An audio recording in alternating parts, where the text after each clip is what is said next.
I could feel the weight of the silence before I heard the words.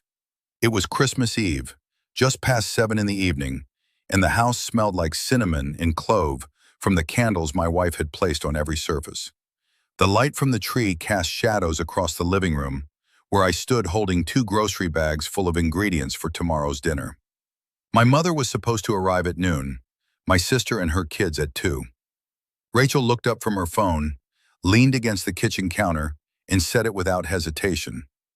"Your family isn't welcome here tomorrow. I already told them not to come." The bags didn't slip from my hands.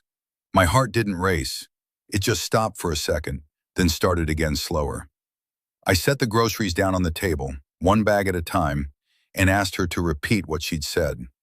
She did, word for word, same tone. I didn't shout. I didn't argue.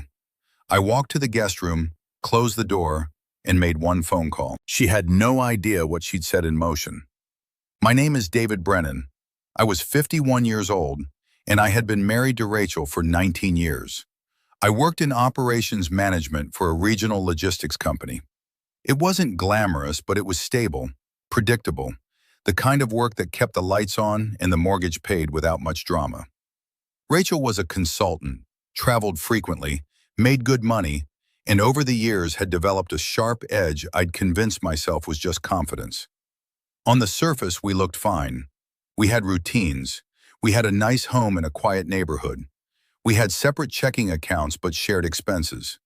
We didn't fight much, mostly because I didn't push back much. There were small moments I let slide. The time she rolled her eyes when I suggested we visit my mother for her birthday. The way she'd interrupt me mid-sentence at dinner parties to correct some detail that didn't matter. The assumption that my paycheck contributions were baseline expectations, while hers were achievements worth celebrating. I told myself it was compromise. I told myself marriage required flexibility. I let it go. I let a lot go. But that night, standing in the kitchen with those grocery bags between us, something shifted. Rachel didn't look angry or conflicted. She looked annoyed, like I was questioning a decision she'd already made and filed away. "They make everything about them," she said, scrolling through her phone. "Your mother always has some comment about how I cook or how I keep the house.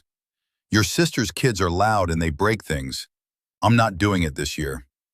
I asked her when she decided this. She shrugged.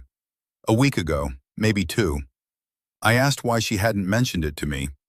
She looked up then, just for a second. "Because I knew you'd make it into a big deal. I handled it. They're fine. Your mom said she understood."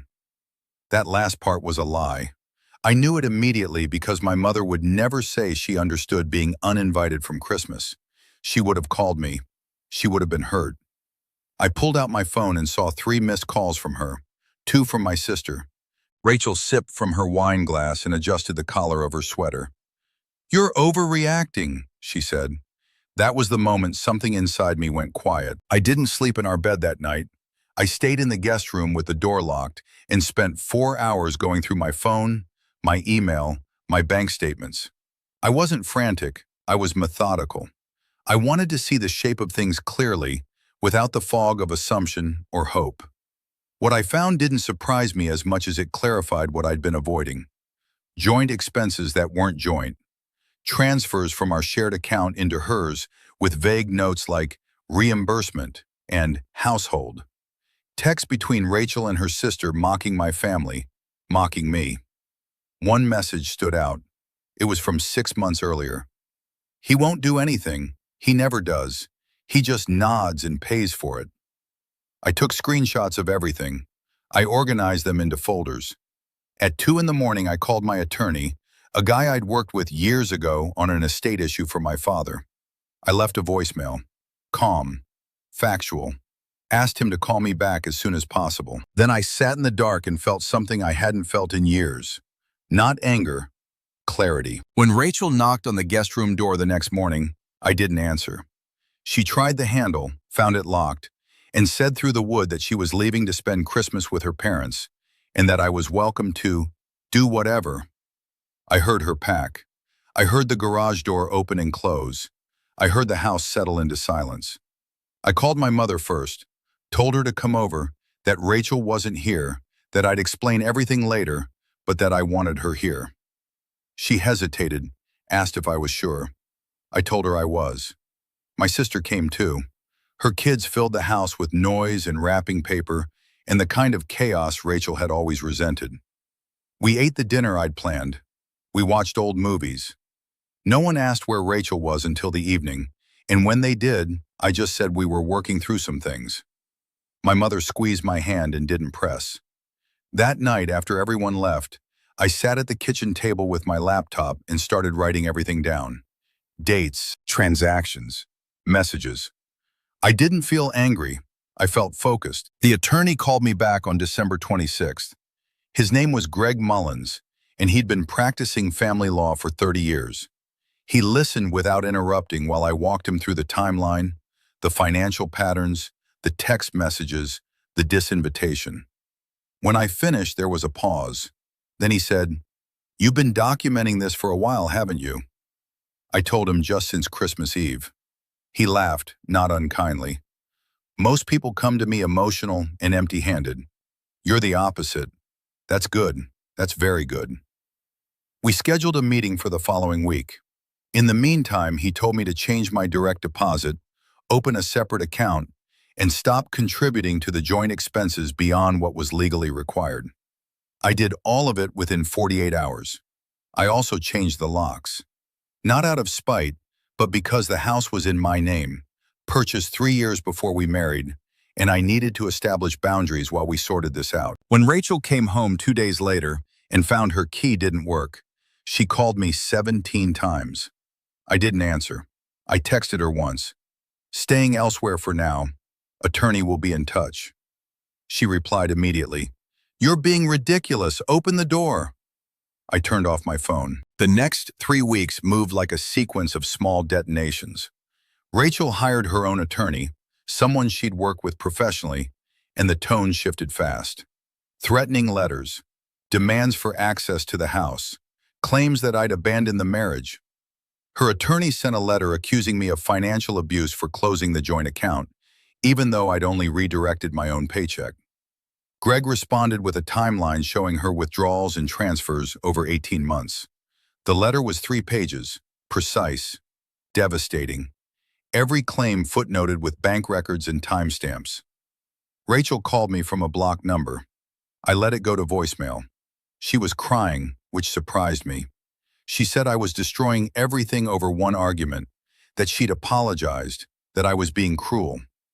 I saved the voicemail but didn't respond. Greg told me that silence was the most powerful tool I had right now. "Let her attorney do the talking," he said. "Every time she reaches out directly, she weakens her position." I checked the time when he said that. It was 4:02 in the afternoon. Rachel's sister started texting me. Long paragraphs about how I was hurting Rachel, how Rachel had always supported me, how I was being selfish and vindictive. I screenshotted every message and forwarded them to Greg without comment. Then I blocked the number. A week later, Rachel showed up at my office. Security called me before she got past the lobby. I told them I didn't want to see her and to ask her to leave. She left, but not before shouting something about how I'd changed, how I wasn't the man she married. One of my coworkers heard it and asked if I was okay. I said I was fine and went back to my desk. That night, my phone buzzed with a notification, a bank alert. Rachel had tried to access our old joint account. The attempt was flagged and blocked. I forwarded the alert to Greg. He replied in under a minute. "Perfect, keep me posted."